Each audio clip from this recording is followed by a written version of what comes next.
மாறி போகிற உலகத்திலே மாறாத வார்த்தையை நான் அறிக்கை செய்வதற்கு நான் அழைக்கப்பட்டிருக்கிறேன்.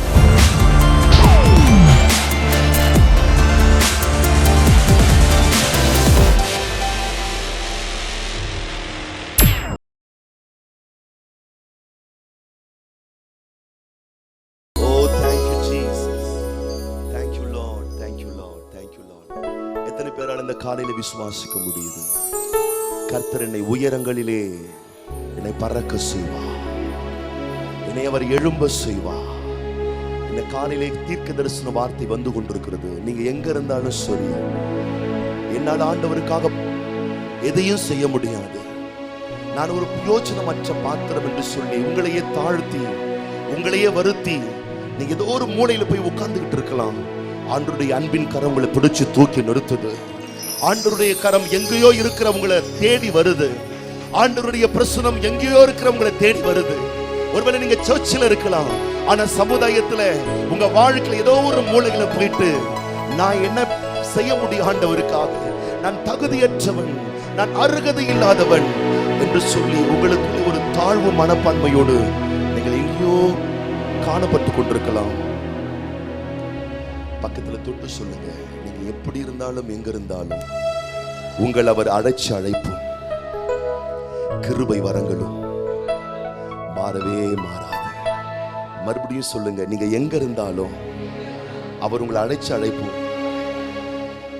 கிருபை வரங்களும் மாறவே மாறாது. வேத புஸ்தகத்துல ஊர் அப்படின்னு சொல்லி ஒரு ஊர் இருந்துச்சு. நம்ம எல்லா ஊருக்கும் ஒரு பேர் வச்சிருக்கோம். தஞ்சாவூர், எர்ணாவூர், அந்த ஊர், இந்த ஊர்னு ஊருக்கு ஒரு பேர் வச்சிருக்கோம். ஆனால் முதலாவதாக நான் படித்தது பைபிளில் பேரே இல்லாத ஒரு ஊர். அந்த ஊருக்கு பேரே ஊர். அந்த ஊர் என்ற ஊரில் ஒரு மனிதன் வாழ்ந்து கொண்டு வந்தான். அந்த மனிதனுக்கு தாய் தகப்பன் இருந்தாங்க, கூட பிறந்தவங்க இருந்தாங்க. திருமணமாகி அவன் அந்த ஊரில் ஆண்டவர்னா யாரு, கர்த்தர்னா யாரு, வாக்குத்தத்தனா என்ன, உடன்படிக்கைனா என்ன, யெகோவா என்றால் யார், இதெல்லாம் ஒன்றுமே தெரியாமல் 100% வேறே ஒரு தேவனை சேவித்து கொண்டு வந்தான். விக்கிரகத்தை வழிபட்டு விக்கிரகத்தையே செஞ்சு விக்கிரகத்தையே சேல்ஸ் பண்ணிக்கிட்டு இருந்தான். எத்தனை பேருக்கு புரியுது? ஆண்டவருக்கும் அவனுக்கும் சம்பந்தமே இல்லை. அவன் விக்கிரகத்தை வழிபட்டது மட்டுமல்ல, விக்கிரகத்தையே செய்வதே அவருடைய பிஸ்னஸ். விக்கிரகத்தை செய்வதுதான் அவருடைய பிஸ்னஸ். பிஸ்னஸ் பண்ணி எல்லா தெருக்கள் வீதிகள் முழுவதும் விக்கிரக சிலைகளை விற்பனை செய்து கொண்டு வந்தான். அந்த மனிதன் அவனுடைய தகப்பனார் அவனுடைய சமுதாயத்தில் வாழ்ந்ததான அவனுடைய உறவுகள். வேதம் சொல்லுகிறது அவனுடைய பெயர் ஆபிராம். ஆபிரகாம் என்று சொல்லப்படுகிற ஆபிராம். விசுவாசத்துக்கும் அவனுக்கும் சம்பந்தமே கிடையாது. ஆண்டவருக்கும் அவனுக்கும் சம்பந்தமே கிடையாது. தெய்வீகத்துக்கும் அவனுக்கும் சம்பந்தமே கிடையாது. பரிசுத்தத்துக்கும் அவனுக்கும் சம்பந்தமே கிடையாது. மேன்மைக்கும் அவனுக்கும் சம்பந்தமே கிடையாது. சம்பந்தமே இல்லாதவனை தேடி வந்தவர் தான் நம்மை சம்பந்தப்படுத்தக்கூடிய சர்வல்லமுள்ள தேவனாகிய கர்த்தர். சம்பந்தமே இல்லை, அவனுக்கும் ஆண்டவருக்கும் சம்மதமே இல்லை. ஆனா ஆண்டவருடைய கை அவனை தான் தேடிட்டு போகுது. அவன் ஆண்டவர் அறிந்து கொள்றதுக்கு ஒரு நாளும் முயற்சி எடுக்கவே இல்லை. ஆனா ஆண்டவர் அவனை நேசிக்கும்படி ஒரு பெரிய முயற்சி எடுக்கிறாரு. அவன் தேவன் இருக்கிற இடம் தேடி வரவில்லை, அவன் இருக்கிற இடம் தேடி தேவன் வந்தார். இந்த காலையில் அநேகரை பார்த்து தேவன் சொல்லுகிறார், உங்க மேல வச்ச அவருடைய அன்பு நீங்க எங்க இருக்கீங்களோ அங்க உங்களை தேடி வரும். தேடி வந்து அவருடைய கை உங்களை பிடிக்கும். நான் ஆண்டவருக்காக என்ன பெரிய காரியத்தை செய்ய போறேன்னு சொல்லி நீங்க முதுகு காட்டி ஓடிக்கிட்டே இருக்கலாம், அவர் உங்களை பின்னாடி வந்துகிட்டே இருப்பார், நிழல போல வந்துகிட்டே இருப்பார். ஏன்னா நீங்க பிறக்கிறதுக்கு முன்னாடி அவரால் உருவாக்கப்பட்டவர்கள். பிறந்ததே அவரால் உருவானதுதான். பிறக்கும் போதே முத்திரையிட்டு விட்டார், பிறக்கும் பொழுதே தெரிந்து கொண்டு விட்டார். மீண்டும் சொல்லுங்க, என்ன அவர் அழைச்சு அழைப்போம். என் மேல வச்சிருக்கிற கிருபை வரங்களும் அது ஒரு நாளும் மாறாது, யாராலும் மாற்றவும் முடியாது. யாரால் அழிக்கவும் முடியாது, மனுஷனால் அழிக்க முடியாது, பிசாசால் அழிக்க முடியாது, சமுதாயத்தால் அழிக்க முடியாது, எந்த செயல்களும் அதை அழித்து விட முடியாது. விசுவாசிக்கிறவங்க கரங்களை தட்டி ஆண்டவரை மேம்படுத்துங்க பார்க்கலாம். எந்த மனிதர்கள், எந்த சூழ்நிலை, எந்த சமுதாயம், எந்த சத்துரு வல்லமை எதுவுமே ஆண்டவர் உங்க மேல வச்ச அடைப்பு, கிருபை, வரம், அபிஷேகம், தாளந்துகள் எதையும் மாற்ற முடியாது, அழிக்க முடியாது, நிர்மூலம் பண்ண முடியாது. அப்படிப்பட்டவர்கள் தான் ஆண்டவர் தேடி வருகிறார். தகுதி உள்ளவங்களை தேடி ஒரு நாள் ஆண்டவர் வர்றதே கிடையாது. பக்கத்தில் தொட்டு சொல்லுங்க, தெரியுமா உங்களுக்கு? தகுதியானவங்களை தேடி ஆண்டவர் வர்றதே இல்லை, தகுதியே இல்லாதவனை தான் தேடி வரார். தகுதியானவனை தேடி வந்து அவனை பயன்படுத்தினா அதனால அவனுக்கு தான் மதிப்பு. தகுதியே இல்லாதவனை தேடி வந்து அவனை தகுதிப்படுத்தி அவனை பயன்படுத்துவதனால் தேவனுக்கு மதிப்பு. வேதம் சொல்லுகிறது, அவர் சொல்லுவதாக, என் துதியை எந்த ஒரு மனுஷனுக்கும், என் மகிமையை எந்த ஒரு மனுஷனுக்கும், எந்த ஒரு விக்கிரகங்களுக்கும் நான் கொடுக்கவே மாட்டேன். விக்கிரகங்களுக்கு கொடுக்காமல் விக்கிரகங்களை வணங்கி கொண்டிருந்த மனிதர்களை அவர் தமக்காக தெரிந்து கொண்டு அந்த மனிதர்கள் மூலமாய் தம்முடைய நாமத்தை அவர் மகிமைப்படுத்தி கொண்டே இருக்கிறார். நீங்க ஆண்டவரை அறியல, ஆனால் அவர் உங்களை நல்லா அறிஞ்சு வச்சிருக்கிறாரு. இந்த காலை நல்லா புரிந்து கொள்ளுங்க. கையை பிடிச்சவர் உங்களை உயர்த்தி வைப்பதற்காகவே ஒழிய உங்களை கீழே தள்ளுறதுக்காக அல்ல. உங்களை பிடிச்ச நோக்கமே உங்களை உன்னதங்களிலே பறக்க செய்வதற்காக. எத்தனை பேரால விசுவாசிக்க முடியுது? எத்தனை பேரால விசுவாசிக்க முடியுது? நானும் ஆபிரகாமை போல தான் இருந்தேன். ஆண்டவர் அறியாம இருந்தேன், தூர கிடந்தேன், பாவத்தில் இருந்தேன், சாபத்தில் இருந்தேன், எங்கேயோ நான் வாழ்ந்து கொண்டிருந்தேன். ஆண்டவருடைய மகிமையின் கரம் என்னை தேடி வந்து பிடிச்சதுன்னு சொல்ல முடியும்னு சொன்னா, இன்னைக்கு உங்களால விசுவாசிக்க முடியும்னு சொன்னா, ஆபிரகாமை அடைச்சு அதே கரம் உங்களை அடைச்சதுன்னு உங்களால விசுவாசிக்க முடியும்னு சொன்னா, ஆபிரகாமை உயர்த்தி அதே கரம் உங்களால் உயர்த்தாம இருக்க முடியாது, இருக்க முடியாது, இருக்க முடியாது. ஹல்லேலூயா! எத்தனை பேர் விசுவாசிக்கிறீங்க? ஆபிரகாம் தகுதியே இல்லாதவன், அவனை அழைத்து தகுதிப்படுத்தி உன்னதங்களிலே அவனை உட்கார வைத்து அவரை உயரத்திலே பறக்க வைத்து முழு சமுதாயத்துக்கும் அவனை ஆசீர்வாதமாக மாற்றி வைத்திருப்பாரே. ஆனால் என்னையும் அப்படியாக மாற்றுவதற்கு என்னால் கூடுமல்ல, அவரால் கூடும்னு விசுவாசிக்கிறவங்க வலது கரத்தை ஆண்டவருக்கு நேராக உயர்த்தி, கழுகை போல என்னை எழும்ப செய்வீர், உயரங்களில் என்னை பறக்க செய்வீர். உள்ளத்தில் விசுவாசமாய், கழுகை போல என்னை எழும்ப, ஒவ்வொருவரும் உயரங்களில் என்னை, கழுகை போல, கழுகை போல, ஓப்ரன சந்தரோ, உயரங்களில் பறக்க செய்வீர், கழுகை போல எழும்ப செய்வீர், உயரங்களில் பறக்க செய்வீர். ரெண்டு கரம் உயர்த்தி, நீரே போதும், நீரே போதும், ஓ நீரே, நீரே இயேசுவே, நீரே, நீரே போதும்,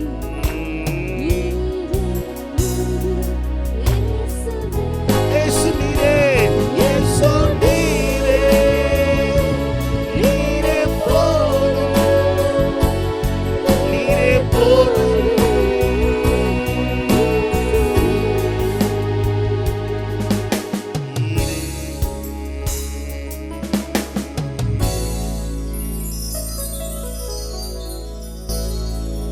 ஆண்டவருடைய கண்கள் ஆபிரகாமின் மேல் வைக்கப்படுது. ஆபிரகாம் ஆண்டவர் பார்க்கும்பொழுது அவன் பரிசுத்த ஜீவன் செஞ்சுக்கிட்டு இல்லை, விக்கிரக ஆராதனை செஞ்சுக்கிட்டு இருந்தான், தீபாராதனை ஏத்திக்கிட்டு இருந்தான். விக்கிரக ஆராதனை செய்து கொண்டிருந்ததான ஆபிரகாமை ஆண்டவர் பார்த்து நேரா வந்து அவனோடு பேச ஆரம்பிக்கிறாரு. அவனோடு முகமுகமா பேச ஆரம்பிக்கிறாரு. ஆதியாகமத்தின் புஸ்தகம் 12ஆம் அதிகாரம் வேதம் சொல்லுகிறது 1ஆம் வசனத்திலே தேவன் என்ன செய்தாராம்? ஆதியாகமம் 12:1, ஆபிரகாமை நோக்கி, கர்த்தர் ஆபிரகாமை நோக்கி, நீ உன் தேசத்தையும், கர்த்தர் சொல்லுகிறார், நீ உன் தேசத்தையும் உன் இனத்தையும் உன் தகப்பனுடைய வீட்டையும் விட்டு புறப்பட்டு நான் உனக்கு காண்பிக்கும் தேசத்துக்கு போ. நான் உன்னை பெரிய ஜாதியாக்கி. கர்த்தர் அழைச்ச உடனே அவனை பார்த்து சொல்ற முதலாவது ஆசீர்வாதமான வார்த்தை, குறித்து கொள்ளுங்கள், எழுதி கொள்ளுங்கள், மனதில் வைத்துக் கொள்ளுங்கள். 2வது வசனம் போடுங்க டிவில. நான் உன்னை பெரிய ஜாதியாக்கி. கர்த்தர் சொல்றாரு, நான் கூப்பிடுறேன், நான் உன்னை நேசிக்கிறேன், நீ எப்படி இருந்தாலும் பரவாயில்ல, நான் உன்னை முன் குறிச்சிட்டேன், ஆகவே நான் உன்னை பெரிய ஜாதி ஆக்குவேன். அவன் ஒரு நாளும் கேட்கல. ஆண்டவர் சொல்றாரு, நான் உன்னை பெரிய ஜாதி ஆக்குவேன். 2வது அவனை சொல்றாரு, அவனை பார்த்து சொல்றாரு, உன்னை நான் ஆசீர்வதிப்பேன். ஆசீர்வாதனா என்னன்னு தெரியாதவனுக்கு, ஆசீர்வாதனா என்னன்னு தெரியாதவனுக்கு ஆசீர்வாதத்தை கற்றுக் கொடுத்தவரே ஆண்டவர் தான். எத்தனை பேரால சொல்ல முடியும்? ஆசீர்வாதனா நிறைய பேர் நினச்சிக்கிட்டு இருக்காங்க. ஆசீர்வாதனா 2 பேர் பெரியவங்க இருந்தாங்கன்னா அவங்க காலில் விழுந்து அவங்க சொல்கிறாங்களே நீ நல்லா இருப்பேன்னு, அதுதான் ஆசீர்வாதம் நினைக்கிறாங்க. நான் சொல்கிறேன், அதுதான் ஆசீர்வாதம்னு வச்சுக்கொள்ளுங்களேன். உங்களை யார் நீங்கள் நல்லா இருப்பீங்கன்னு சொல்கிறாங்களோ, கொஞ்ச நாளில் கொஞ்சம் வருஷத்தில் அவங்களே பார்த்து நீ நல்லாவே இருக்க மாட்டேன்னு சொல்லக்கூடிய சூழ்நிலைகள் வரும். எத்தனை பேருக்கு புரியுது? ஆனால் நீ நல்லா இருப்ப, நீ ஆசீர்வாதமாக இருப்பேன்னு சொன்ன ஆண்டவர், மனிதன் மாறினாலும் அவர் ஒரு நாளும் ஒருபோதும் மாறுவதே இல்லை. விசுவாசிக்கிறவங்க கரங்களை தட்டி உற்சாகமாய் தெய்வம் சொல்லுகிறார். 2வதாக நான் உன்னை ஆசீர்வதிப்பேன். 3வது சொல்றாரு, நீ ஏதோ ஒரு மூலையில் இருக்க, எங்கேயோ விக்கிரகத்தை வணங்கிக்கிட்டு இருக்க, எங்கேயோ என்னவோ பண்ணிக்கிட்டு இருக்க. ஆனால் கர்த்தர் சொல்றாரு, நான் உன் பேரை பெருமைப்படுத்துவேன், நான் உன் பேரை மேன்மைப்படுத்துவேன். உங்க பேரை அவமானப்படுத்துறவங்க 1000 பேர் இருக்கிறாங்க, உங்க பேரை பரியாசம் பண்றதுக்கு 1000 பேர் இருக்காங்க, உங்க பேரை ரிப்பேர் பண்றதுக்கு 1000 பேர் இருக்காங்க. ஏன்? கூட இருக்கிறவங்களே போதும், பெத்த பிள்ளைங்களே போதும். அல்லேலூயா. உங்க பிள்ளைங்களை சொல்லலைங்க, பேரை கெடுக்கிறதுக்குனே வந்து பிறந்திருக்குன்னு சொல்ற தாய் தகப்பன் எத்தனை பேர் இருக்காங்க? பேரை ரிப்பேர் பண்றதுக்குன்னே பிறந்திருக்குதுன்னு சொல்றவங்க எத்தனை பேர் இருக்கிறாங்க? எத்தனை பேரால் இந்த காலையில் விசுவாசிக்க முடியுது? என் ஆண்டவர் என் பேரை பெருமைப்படுத்துகிறவர், என் பேரை கெடுக்கிற இந்த உலகத்துல என் பேரை பெருமைப்படுத்துகிற ஒரு ஆண்டவர் இருக்கிறார். ஹல்லேலூயா. அவர் 4வதாக சொல்லுகிறார், நீ ஆசீர்வாதமாய் இருப்பாய். என்னடா அது? இப்பதான் சொன்னாரு உன்னை ஆசீர்வதித்தேன்னு, மறுபடியும் சொல்றாரு நீ எப்படி இருப்பன்னு சொல்றாரு ஆண்டவர். நல்ல கவனிங்க, நல்லா புரிஞ்சு கொள்ளுங்க. ஆண்டவர் ஆபிரகாம் அழைக்கும் போது, நீங்க 12ஆம் அதிகாரத்தை வீட்டில் போய் படிங்க, ஆபிரகாம் பிச்சைக்காரன் இல்லை. எத்தனை பேருக்கு புரியுது? ஆபிரகாம் அழைக்கும் போதே ஆபிரகாம் யாரா இல்லை? பிச்சைக்காரன் இல்லை. படிச்சு பாருங்க, உங்களுக்கு தெரியும். ஏற்கனவே அவனுக்கு ஆஸ்தி இருக்கு, ஏற்கனவே அவனுக்கு ஐஸ்வர்யம் இருக்கு, ஏற்கனவே அவனுக்கு நன்மைகள் இருக்கு. அவனு பிச்சைக்காரன் இல்லை ஆண்டவர் பிளஸ் பண்றதுக்கு. அப்படின்னா என்ன அர்த்தம்? ஏற்கனவே அவனுக்கு ஆஸ்தி ஐஸ்வர்யம் இருந்தாலும் வேதனையோடு வாழ்ந்து கொண்டிருக்கிறான். இப்ப கர்த்தர் சொல்றாரு, நான் வேதனையே இல்லாத ஒரு ஆசீர்வாதத்தை நான் உனக்கு கொடுக்கிறேன். தேவன் ஒருவரால் மட்டும்தான் ஒரு மனுஷனுடைய வாழ்க்கையிலே வேதனையே இல்லாத ஆசீர்வாதத்தை கொடுக்க முடியும். அவர் சொல்லுகிறார், நீ எப்படி இருப்ப? நொந்து போய் இருக்க மாட்டேன். சில பேர் பாருங்க, கேட்போம், எப்படிங்க இருக்கீங்க? பொதுவாக சொல்லுவாங்க சிரிச்சு, நல்லா இருக்கேன். நீங்கள் எப்படி இருக்கீங்க? கொஞ்சம் ஒரு 5 நிமிஷம் பேசி பார்த்துட்டு மறுபடியும் எப்படிங்க இருக்கீங்க? அதை எங்கே கேட்குறீங்க? வர்ஷிப்பில் சொன்ன மாதிரி கையில் ஒன்று உருண்டு ஓடுதுங்க இந்த பக்கமா, காலில் ஒன்று உருண்டு ஓடுதுங்க இந்த பக்கமா, ஏதாச்சும் ஒன்று சொல்லிக்கிட்டே இருப்போம். ஆனால் கர்த்தர் சொல்கிறாரு, உனக்கு எதுவுமே உருளாது, நீ ஆசீர்வாதமாக இருப்ப, நீ ஆசீர்வாதமா இருப்ப, நீ ஆசீர்வாதமா இருப்ப. எத்தனை பேரால விசுவாசிக்க முடியுது? தேவனால் தெரிந்து கொள்ளப்பட்ட பிள்ளைகள் என்றைக்கும் எப்பொழுதும் எல்லா விதத்திலும் எல்லா நிலையிலும் அவர்கள் ஆசீர்வாதமா இருப்பார்கள். அவங்களுக்கு எது வந்தாலும் வராவிட்டாலும், சூழ்நிலைகள், உலகம், சமுதாயம், அனுபவம் எப்படி இருந்தாலும் தேவ பிள்ளைகள் ஆசீர்வாதமாகவே இருப்பார்கள். அல்லேலூயா. அடுத்தது என்ன சொல்றாரு? உன்னை ஆசீர்வதிக்கிறவர்களை ஆசீர்வதிப்பேன். இது எத்தனாவது ஆசீர்வாதம்? 5வது ஆசீர்வாதம். 5வது ஆசீர்வாதம் சொல்றாரு, உன்னை ஆசீர்வதிக்கிறவர்களை ஆசீர்வதிப்பேன். அம்மா, சர்ச்சுக்கு போறியம்மா, ஆண்டவரை நம்புறியம்மா, ஆண்டவருக்காக வாழ்றியம்மா, நீ நல்லா இருப்பமான்னு உங்களை பார்த்து யாராச்சும் சொன்னா கர்த்தர் இப்படி அப்படி திரும்பிடுறாரு. உங்களை பார்த்து சொல்றாங்க, நீ நல்லா இருப்பம்மா, நீங்க நல்லா இருப்பீங்க ஐயா சொல்றாங்களே. அப்படின்னு சொன்ன உடனே ஆண்டவர் யார் பக்கமா திரும்புறாரு? சொன்னவங்க பக்கமா திரும்பி என்ன பண்றாரு? ஆசீர்வதிக்கிறாரு. அடுத்தது சொல்றாரு, வாசிங்க. உன்னை சபிக்கிறவனை சபிப்பேன். இது எத்தனாவது ஆசீர்வாதம்? 6வது ஆசீர்வாதம். பைபிளுக்கு போது பாரு, பைபிள் எடுத்துன்னு போது, உருப்படுதா பாரு வாழ்க்கையில. அது மூஞ்சும் முகரையும் பாரு எப்படி போயிட்டு இருக்கு பாரு அப்படின்னு சொல்றாங்கன்னா, ஆண்டவர் யார் பக்கம் திரும்புறாரு? பக்கத்துல பார்த்து சொல்றாங்க, ஒரு மாதிரி பேசுறாங்களா? பயப்படாதீங்க, அங்க திரும்புறாரு ஆண்டவர். எதுக்கு திரும்புறாரு? நீங்களே பிளான் பண்ணிக்கங்க, அவ்வளவுதான். உன்னை சபிச்சாங்கன்னா, உன் முன்னேற்றத்தை தடுத்தாங்கன்னா, நீ காலை வாடி கீழே விழணும்னு சொல்லி வாழைப்பழ தோட்டத்தை உனக்கு முன்னாடி உனக்கு தெரியாமலே போட்டாங்கன்னா, உனக்கு தெரியாமலே குழி பறிச்சாங்கன்னா, நீ தெரியாத அளவுக்கு உனக்கு விரோதமாய் துர் ஆலோசனை பிணைச்சிக்கிட்டு இருந்தாங்கன்னா, கர்த்தர் சொல்றாரு, நீ ஒன்னு அவங்க பேச்சுக்கே போகாத, தானா அவங்க கெட்டு போயிடுவாங்க. பக்கத்துல தொட்டு சொல்லுங்க, ரொம்ப வாலாட்டுறாங்களா? ரொம்ப எதிர்த்து பேசுறாங்களா? குழி பறிக்கிறாங்களா? பேசாம இருங்க, தானா கெட்டு போயிடுவான். பேசாம இருங்க, தானா கெட்டு போவான். பேசுனீங்கன்னா நீங்க கெட்டு போயிடுவீங்க. எப்படி வசதி? ஆண்டவர் சொல்றாரு, உன்னை சபிச்சா நீ கம்முன்னு இருப்பா, நான் பார்த்துக்கிறேன்றாரு. உன்னை ஒரு மாதிரி பேசிட்டாங்களா, உன்னை ஒரு மாதிரி பண்ணிட்டாங்களா, நீ ஒன்றும் பண்ணாத, நான் என்ன பண்றேன்? நான் பார்த்துக்கிறேன், நான் எல்லாம் செஞ்சிடறேன், நான் எல்லாம் முடிச்சிடுறேன்னு சேனைகளின் கர்த்தர் சொல்லுகிறார். அல்லேலூயா. அப்ப தேவனுடைய பிள்ளைகளுடைய வாழ்க்கையில ஒரு நாள் மற்றவங்களை சபிக்கணும் என்ற எண்ணமே வரக்கூடாது. இப்படி திட்டாயா, இப்படி பேசிட்டாயான்னா ஒன்றும் சோர்ந்து போயிடாதீங்க. திட்டினதுனால நீங்க குறைஞ்சு போகவும் மாட்டீங்க, பேசுனதுனால நீங்க ஒரு வெறுமையா போகவும் மாட்டீங்க. அப்படி உங்க நடந்துகிட்டதுனால உங்க வாழ்க்கையில ஒன்றையும் நீங்க எழுந்து போக மாட்டீங்க. ஏன்னா உங்களை ஆசீர்வதிக்கிறவர் ஆண்டவர். உங்க நன்மையை யாரெல்லாம் விரும்புறாங்களோ, சபையின் நன்மை யாரெல்லாம் விரும்புறாங்களோ, உங்க பிள்ளைகளின் நன்மை யாரெல்லாம் விரும்புறாங்களோ, உங்க குடும்பத்தின் நன்மை யாரெல்லாம் விரும்புறாங்களோ, நல்ல கவனிங்க, உங்கள் நிமித்தம் அவர்கள் ஆசீர்வதிக்கப்பட்டிருப்பார்கள். உங்கள் நிமித்தம் அவர்கள் மேன்மை அடைவார்கள். தேவ பிள்ளைங்க ஒரு நாளும் ஒருபோதும் ஒரு விதத்திலும் யாரையும் சபிக்கவோ திட்டவோ பழிய வாங்கவோ ஒரு நாளும் முயற்சி செய்யாதீங்க. சத்தம் வராதே? ஆமேன். கொஞ்சம் சத்தமா ஆமேன், இன்னும் சத்தமா ஆமேன். இன்னைக்கு மகாத்மா காந்திக்கு பிறந்த நாள். நிறைய பேருக்கு வருத்தம் என்னன்னா, சண்டேல வந்துருச்சு. வீக் டேஸ்ல வந்திருந்தா கொஞ்சம் நன்னாந்திருக்கும். சண்டே வந்து இப்படி ஆயிடுச்சுன்னு வருத்தம். இன்னைக்கு காந்தியை பத்தி நான் யோசிச்சேன்.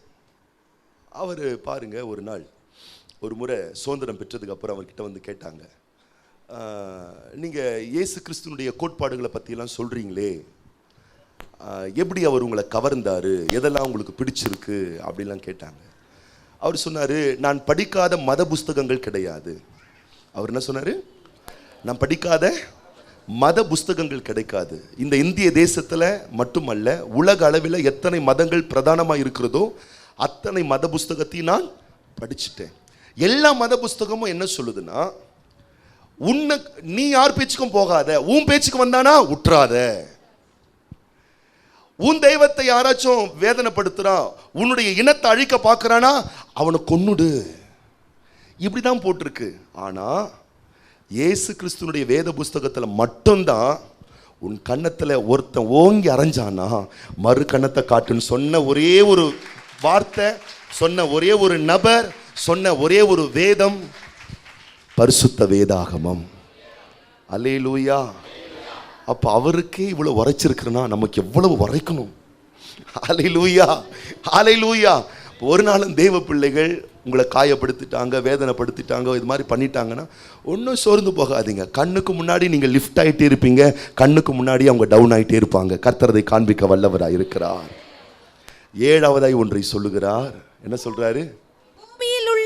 பூமியில் உள்ள வம்சங்கள் எல்லாம் உனக்குள் ஆசீர்வதிக்கப்படும்னா, ஆபிரகாம் இல்லாம இந்த உலகத்துக்கு ஆசீர்வாதமே கிடையாது. ஆபிரகாம் என்ற ஒரு பேரு, ஆபிரகாம் என்ற ஒரு மனுஷனை எடுத்துட்டா ஆசீர்வாதம் என்பது இந்த பூமிக்கு கிடையவே கிடையாது. ஆபிரகாமின் நிமித்தமாகத்தான் இந்த பூமியில சகல மனிதர்களும் ஆசீர்வதிக்கப்படுவார்கள். அத்தனை பிரதானமான பிளஸ்ஸிங்க ஆபிரகாமுக்கு வச்சு ஆண்டவர் கூப்பிடுறாரு. அல்லேலூயா.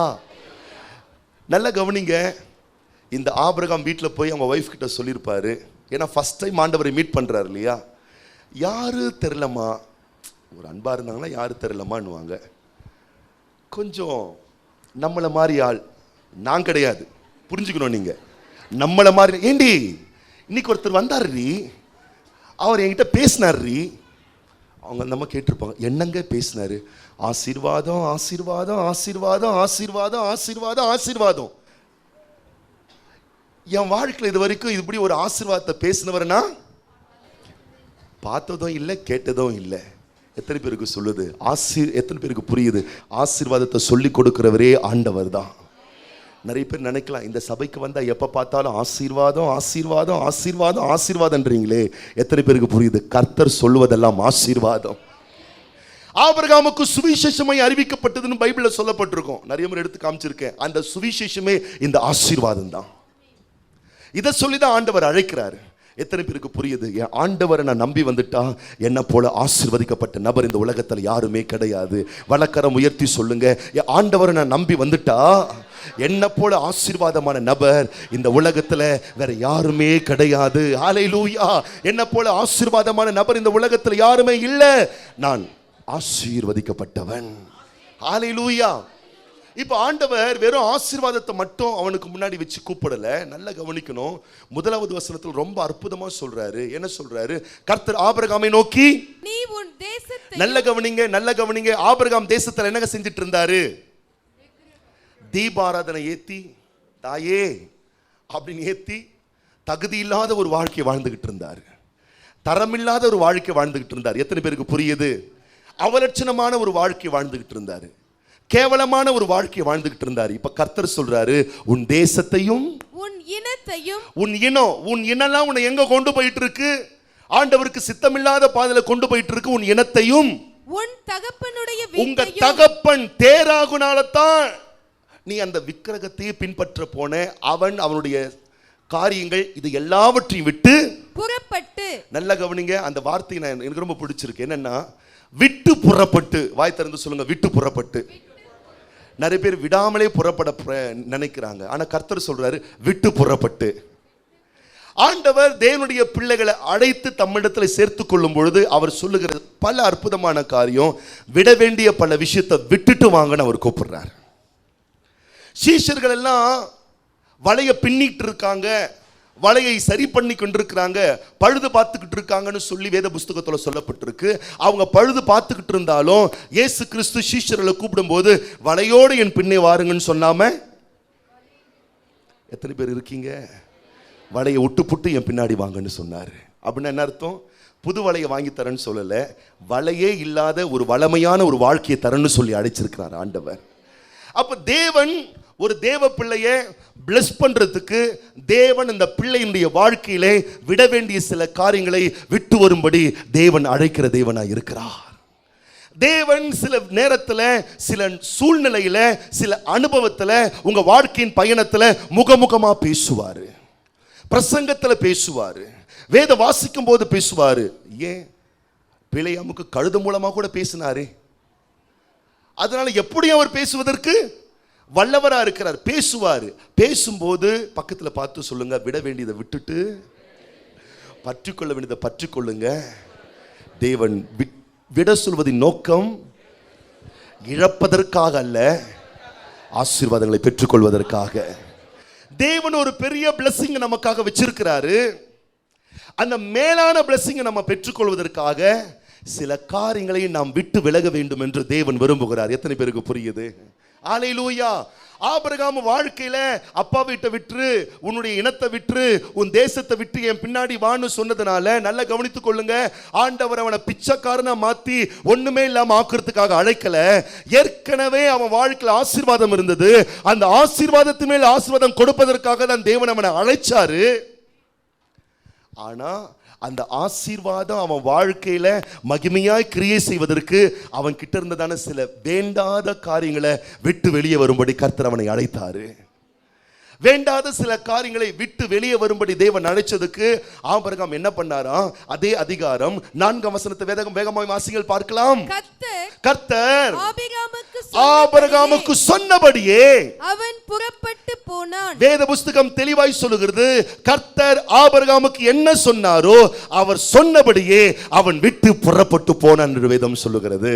அல்லேலூயா. தேவன் ஒரு பெரிய நோக்கத்திற்காக, பெரிய ஒரு மேன்மைக்காக, பெரிய ஒரு மகிமைக்காக உங்களை அவர் அழைக்கும் பொழுது சில காரியங்களை விட்டுட்டு வெளியே வர சொல்லுவார். அல்லேலூயா. ஏன் விட்டுட்டு வெளியே வர சொல்றாருன்னா, நீங்க இதுவரைக்கும் பெற்றுக்கொள்ளாத ஒரு மகிமையை உங்களுக்கு கொடுக்கறதுக்காக விட்டுட்டு வர சொல்லுவார். அல்லேலூயா. நாம் பல வேளையில நாம் என்ன செய்கிறோம் கேட்டீங்கன்னு சொன்னா, வாழ்க்கையில சுமைகளோடு போயிட்டு இருக்கோம். எத்தனை பேருக்கு புரியுது? வாழ்க்கையில பாரங்களோடு போய்கிட்டு இருக்கோம்.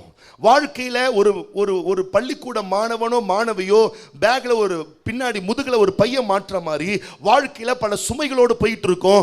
வாழ்க்கை ஸ்பீடா போக மாட்டேங்குது. எத்தனை பேருக்கு புரியுது? வாழ்க்கை சிறப்பா போக மாட்டேங்கிறது. வாழ்க்கை மகிமையா போக மாட்டேங்கிறது. என் வாழ்க்கையில இவ்வளவு பெரிய அவமானத்தை நான் அடைந்து விட்டேனே, என்னைக்கோ பெற்ற அவமானம் அதை அப்படியே சுமந்துக்கிட்டு போகிறது. வாழ்க்கையில பல நிந்தைகளை அப்படியே சுமந்துக்கிட்டு போகிறது. இப்படி என்ன பேசிட்டாங்களே, இப்படி நடந்துகிட்டாங்களே, இப்படி சொல்லிட்டாங்களேன்னு பல சுமைகளை முதுகலை வச்சுக்கிட்டு ரொம்ப வேகமா போகணும் ட்ரை பண்றோம். பக்கத்துல பார்த்து சொல்லுங்க, முதுகுல சுமையை வச்சுக்கிட்டு 20 செங்கலை முதுகுல கட்டிக்கிட்டு வேகமா ஒரு நாள் ஓட்டப்பந்தயத்தில் ஓடவே முடியாது. அல்லேலூயா. தேவன் ஒரு மேன்மையான, ஒரு மகிமையான ஒரு புது வாழ்க்கையை கொடுக்கும்படிக்கு லோத்துவையும் அவனுடைய மனைவியையும் அவனுடைய பிள்ளைகளையும் மலைநாட்டுக்கு அழைக்கிறார். லோத்து வந்துட்டாரு, பிள்ளைகளும் வந்துட்டாங்க, மனைவியும் வந்துட்டாங்க. ஆனாலும் கொஞ்சம் பின்னாடி திரும்பி பார்க்கலாமே. பின்னாடி திரும்பி பார்த்தா அது எல்லாம் அழிய போகுது. ஆகவே அழியாத வாழ்க்கையை நான் உனக்கு கொடுக்கிறேன்னு சொல்லி ஆண்டவர் அன்பாகி அழைக்கிறார். அழியாத வாழ்க்கையை கொடுக்கிறதுக்காக தான் ஆண்டவர் அழைக்கிறாரே ஒழிய நீங்க கெட்டு போகிறதுக்காக ஆண்டவர் விட்டுவிட சொல்லல. நீங்க வாழ்ந்திருக்கும்படியாக தேவன் விட்டுவிட சொல்றாரு. நீங்க எந்த அளவுக்கு பலுவை இறக்கி வைக்கிறீங்களோ அந்த அளவுக்கு உங்க ஓட்டம் ரொம்ப சிறப்பா இருக்கும். உங்க உள்ளத்துல பல கசப்புகள், பல வேதனைகள், பல விதமான வேதனையான காரியங்கள் உள்ளத்துல வச்சுக்கிட்டே இருந்தீங்கன்னு வச்சுக்கொள்ளுங்களேன், சிறப்பா ஓடவே முடியாது. சில நேரத்தில் ஆண்டவர் பேசுவார். காலையில் எழுந்து ஜெபிக்கிறதுக்கு ஒரு உள்ளத்தில் ஒரு வாஞ்சியை கொடுப்பார். நம்ம என்ன திரும்ப சொல்வோம்? அதிகமான நேரம், ஆண்டவரே நாளைக்கு ஜெபம் பண்ணுற ஆண்டவரே, ஆண்டவரே நாளைக்கு ஜெபம் பண்ணுற ஆண்டவரே. நீங்கள் நாளைக்கு ஜெபம் பண்ணுறேன்னு சொன்னாலே என்ன அர்த்தம்? இனிமேல் ஒரு காலம் நீங்கள் காலையிலேருந்து ஜெபிக்கவே மாட்டீங்கன்னு அர்த்தம்.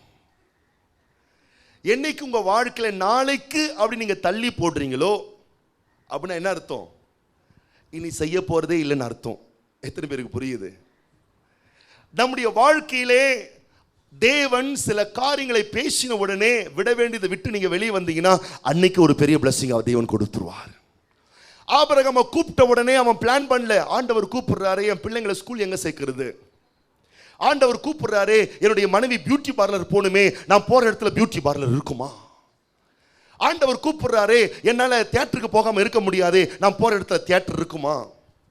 இதெல்லாம் அவன் பார்க்கவே இல்லை. அல்லேலூயா. கூப்பிட்டவர் கூப்பிட்டுட்டாரு, விட சொன்னவர் விட சொல்லிட்டாரு. விட சொன்னதின் நோக்கம் எதையோ பெருசா பிடிச்சிக்கிறதுக்காக தான் விட சொல்லியிருக்கிறாரு. ஆக விட்டு புறப்பட்டு உடனே போனா வேதம் சொல்லுகிறது, அவன் எப்போ வந்தானோ அந்த அதிகாரம் ஃபுல்லாவே படிச்சு பாருங்க வீட்டில், ரொம்ப ஆச்சரியமா இருக்கும். அப்பவே தேவன் சொல்றாரு சில வசனத்திலேயே, இந்த தேசத்தை நான் உனக்கு கொடுப்பேன். அப்பவே கொடுத்துட்டாரு. ஏன் வாழ்விலே ஆசீர்வாதங்கள் தாமதம்? நம்ம நினைச்சுக்கிட்டு இருக்கோம் அவர் தாமதிக்கிறாருன்னு. பக்கத்துல தொட்டு சொல்லுங்க, அவர் தாமதிக்கலங்க, நீங்க தான் தாமதிக்கிறீங்க. ஊரில் இருக்கிற பிசாசுங்கள்லாம் ஒன்றா சேர்ந்து ஒரு மாநாடு போட்டுச்சுங்களாம். எல்லா பிசாசும் சேர்ந்து அதுக்கு ஒரு தலைமை பிசாசு பொறுப்பு வகிச்சுதான்.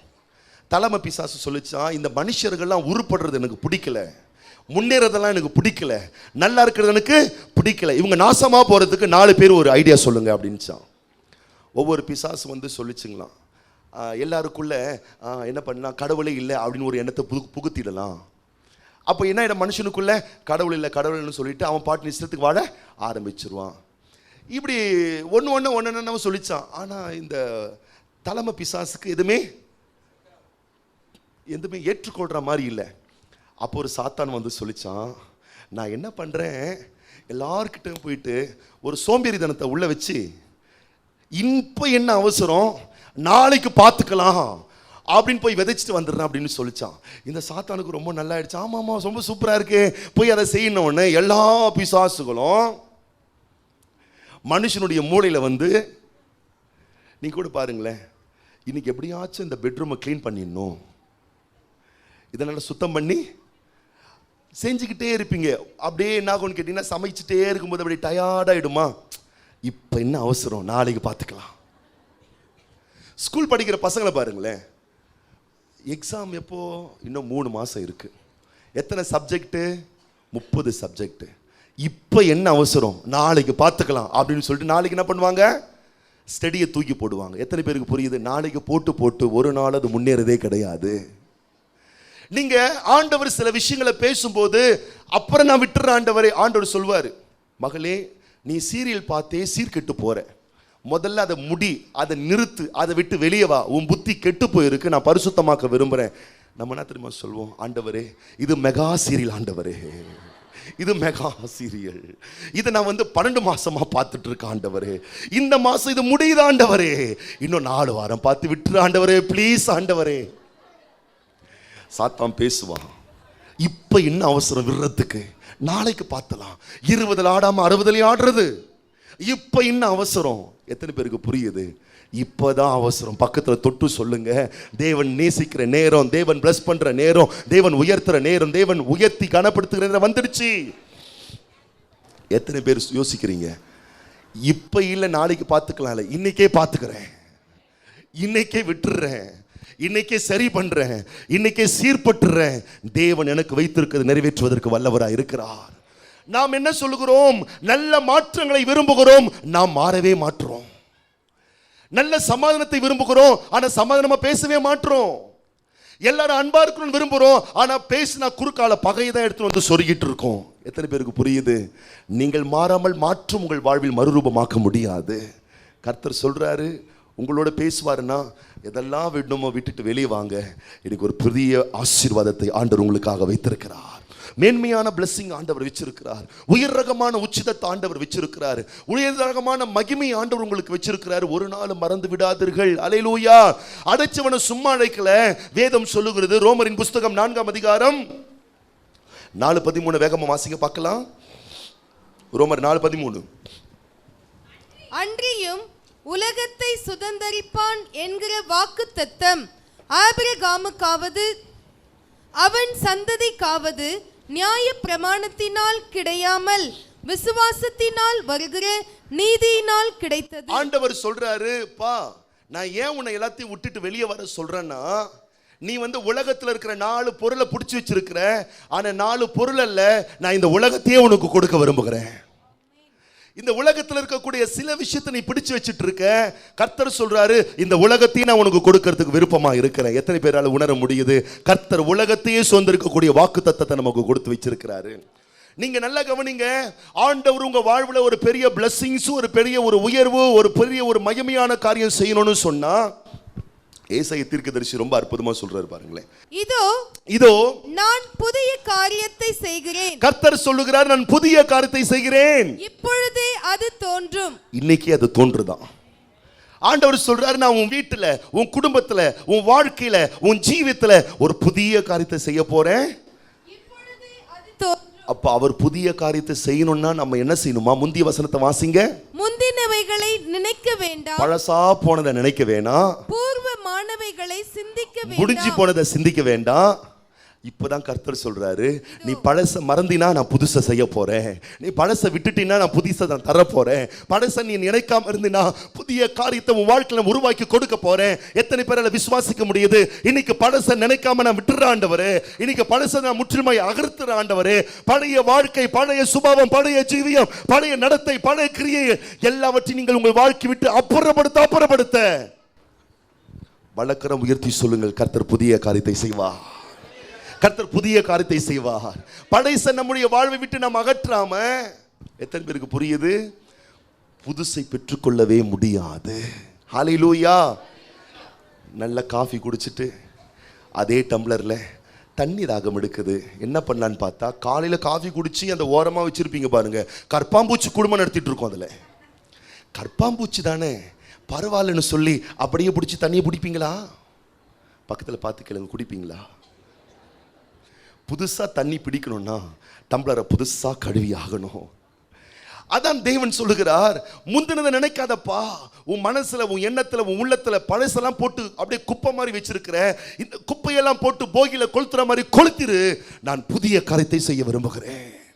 நான் புதிய காரியத்தை உனக்கு கொடுக்க விரும்புகிறேன். ஒரு புதிய பிளஸிங்கை கொடுக்க விரும்புகிறேன். எப்படி கொடுக்க விரும்புகிறாராம்? ஆபிரகாம் அவன் சந்ததியும் உலகத்தையே சுதந்தரிக்கக்கூடிய ஆசீர்வாதத்தை தேவன் வைத்திருக்கிறார். நீங்களும் நானும் பெற்றிருக்கிற அழைப்போ அபிஷேகமோ, அன்பு தேவ பிள்ளையே, மறந்து விடாத, இது சாதாரணமான அழைப்பு, அபிஷேகம் அல்ல. இந்த உலகத்திற்கே ஆசீர்வாதமாக இருக்கக்கூடிய ஒரு அழைப்பு, இந்த உலகத்திற்கே ஒரு உயர்வாய் வாழக்கூடிய ஒரு அழைப்பு. நம்ம நினைச்சுக்கிட்டு இருக்கோம் இந்த உலகம் மோசமானது, பொல்லாதது நம்ம நினைச்சுக்கிட்டு இருக்கோம். ஆனால் இந்த உலகத்தையே தான் தேவன் நமக்கு கொடுக்க விரும்புகிறார். புரிஞ்சா? பாதி பேருக்கு புரியவே இல்லை. மறுபடியும் வாசிங்க, ரோமர் 4:13. உலகத்தை சுதந்தரிப்பான். வசனத்தை கவனிங்க. பரலோகத்தை அல்ல, உலகத்தை சுதந்தரிப்பான். என்ன அர்த்தம்? இந்த உலகம் நான் தான் தேவன் என்பதை அறிய வேணும். இந்த உலகத்தில் ஒரு ரட்சகர் இருக்கான் என்பதை புரிய வேணும். அப்படி புரிய வேணும்னு சொன்னா இந்த உலகத்தில் தேவனுடைய பிள்ளைகள் வாழ்ந்திருக்க வேணும். ஆகவே இந்த உலகத்தை நான் துன்மார்க்கருடைய கரத்தில் அல்ல, என்னுடைய பிள்ளைகளுடைய கரத்தில் கொடுக்க நான் விரும்புகிறேன். ஆகவே ஆபிரகாம் இந்த உலகத்தை சுதந்தரிப்பான் என்ற வாக்குத்தத்தம் ஆண்டவர் ஏற்கனவே ஆபிரகாமுக்கும் அவன் சந்ததிக்கும் கொடுத்துட்டாரு. அதுக்கப்புறம் சொல்லப்பட்டிருக்கு, அது நியாயப்பிரமாணத்தினால அல்ல, அது விசுவாசத்தினாலே தான். அப்போ ஆபிரகாம் நமக்கு புரியுது. அவன் சந்ததி யாரு? யார்? நான் தான் சொல்றவங்களா? நீங்க எப்படிங்க சொல்வீங்க? நீங்க நான் இஸ்ரேல்ல பிறந்தீங்களா? ஆபிரகாம்னா உங்க ஒண்ணு விட்டு தாத்தாவா? ஆபிரகாமுக்கு உங்களுக்கு என்ன சம்பந்தம்? ஆபிரகாமுக்கு எனக்கு சம்பந்தம் இல்லை, இயேசுக்கு எனக்கு தான் சம்பந்தம். இயேசுவோடு சம்பந்தமான இயேசு ஆபிரகாமோடு என்ன சேர்த்து விட்டாரு, ஆபிரகாமோடு லிங்க் பண்ணி விட்டாரு, ஆபிரகாமோடு என்னை இணைத்து விட்டு விட்டார். ஆகவேதான் கலாத்தியரின் புஸ்தகத்தில் ரொம்ப அற்புதமாய் சொல்லப்பட்டிருக்கிறது. கலாத்தியரின் புஸ்தகம் 3ஆம் அதிகாரம், கலாத்தியர் 3 வேதமை வாசிங்கள் பார்க்கலாம். கலாத்தியர் 3:26 இருந்து வாசிங்க. கலாத்தியர் 3:26 இருந்து. நீங்கள் எல்லாரும் கிறிஸ்து இயேசுவை பற்றும் விசுவாசத்தினால் தேவனுடைய புத்திரராய் இருக்கிறீர்களே. நாம் தேவனுடைய பிள்ளையா இருக்கிறோம். அது எல்லாருக்கும் நமக்கு நல்லாவே புரியுது, தெரியுது. தேவனுடைய புத்திரராய் இருக்கிறீர்களே, ஏனெனில் உங்களில் கிறிஸ்துவுக்குள்ளாக ஞான ஸ்நானம் பெற்றவர்கள் எத்தனை பேரோ அத்தனை பேரும் கிறிஸ்துவை தரித்துக் கொண்டீர்களே. எத்தனை பேர் ஞானஸ்தானம் பெற்றவங்க? மேல கீழே அத்தனை பேரும். நிறைய பேர் மறந்துட்டாங்க எடுத்தது. அவ்வளவுதானா? கையை உயர்த்தி ஞானஸ்தானம் பெற்ற அத்தனை பேரும் கிறிஸ்துவை தரித்துக் கொண்டீர்களே. எத்தனை பேரால விசுவாசிக்க முடியுது? நான் இயேசுவை தரித்துக் கொண்டேன். கிறிஸ்துவை தரித்துக் கொண்டிருக்கிறீர்களே. அடுத்த வசனம் நல்ல கவனிங்க. அப்படி தரித்து கொண்டதுனால யூதன் என்றும் இஸ்ரவேலன் என்றும் புறஜாதியான் என்றும் இந்தியன் என்றும் தமிழகத்தை சேர்ந்தவன் என்றும் எந்த வித்தியாசம் இல்ல. அடிமை என்றும் சுயாதீனன் என்றும் இல்ல, ஆண் என்றும் பெண் என்றும் இல்ல. நாம் அத்தனை பேரும் கிறிஸ்து இயேசுவுக்குள் ஒன்றாய் இருக்கிறீர்கள். எத்தனை பேருக்கு தெளிவா புரியுது? நான் ஒன்னாயிட்டேன்.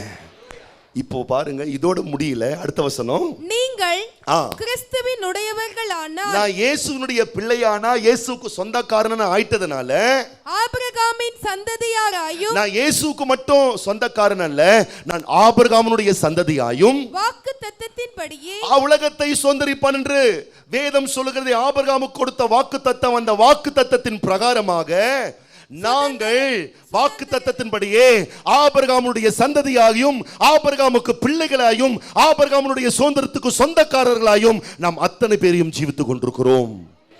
அப்ப ஆபிரகாமை பத்தி பேசினாலும் என்ன பத்தி பேசினாலும் ஒண்ணுதான். பக்கத்துல தொட்டு சொல்லுங்க, உங்களை பத்தி பேசினா என்ன, ஆபிரகாமை பத்தி பேசினா என்ன, எல்லாம் ஒண்ணுதான். ஆபிரகாமுடைய ஆசீர்வாதம், ஆபிரகாமுக்குரியதெல்லாம் எதெல்லாம் பேசுறோமோ அதெல்லாம் நமக்கு சொந்தமாக்கப்பட்டு விட்டது, அதுக்கு நமக்கு சொந்தமாக்கப்பட்டிருக்கு. அப்ப அவ்வளவு பெரிய பிளஸிங்க நம்முடைய வாக்குத்தத்தமா பெற்றதுனால வதைக்கக்கூடிய வேதனைகளை ஒதுக்கிவிட்டு நாம் பெற்றுக்கொள்ள வேண்டிய மேலான ஆசீர்வாதத்தை நோக்கி நாம் ஓடிக்கொண்டே இருக்க வேணும். நல்ல கவனிங்க, பரலோகத்தின் தேவன் நம்மை ஆசீர்வதிக்கும் போது அளந்து ஆசீர்வதிக்கிறவர் அல்ல, அவர் அளவே இல்லாம ஆசீர்வதிக்கிறவர். எத்தனை பேரால விசுவாசிக்க முடியுது?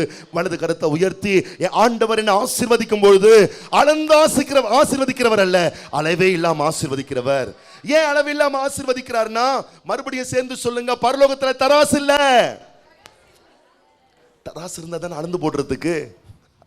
தராசை இல்லாத பட்டணம். ஏனென்றால் அவர் அளந்து போடாமல் அளவே இல்லாமல் போடுவதற்கு காரணம், பரலோகம் பஞ்சத்துல இல்ல, பரலோகம் திரட்சியில, பரலோகம் பெருக்கத்துல, பரலோகம் செழிப்பில் இருக்குது. அந்த தேசத்திலிருந்து தான் எனக்கு சகல விதமான நன்மைகள் வந்து கொண்டே இருக்கிறது என் சொந்த வாழ்க்கையில. அல்லேலூயா. அப்ப பரலோக மேன்மையான ஆசீர்வாதங்களை பெற்றுக்கொள்வதற்கு நான் பாத்திரனாக மாறிவிட்ட படியினாலே இந்த உலகத்தையே கீழ்ப்படுத்துகிற ஆளுகிற மேன்மையான பாக்கி நமக்கு கொடுக்கப்பட்டிருக்கிறது. உலகத்தை பலர் விதமா பார்க்கறாங்க. நீங்க எப்படி பார்க்கறீங்க தான் முக்கியம். இந்த உலகத்துல நான் நாசமா போறதுக்காக ஆண்டவர் என்னை வைக்கல, இந்த உலகத்திற்கே நான் ஆசீர்வாதமா இருக்கும்படி ஆண்டவர் என்னை வச்சிருக்கிறாரு. அப்படி நீங்க பார்த்தீங்கன்னா இந்த உலகம் உங்களுக்கு ஆசீர்வாதமா தான் இருக்கும்.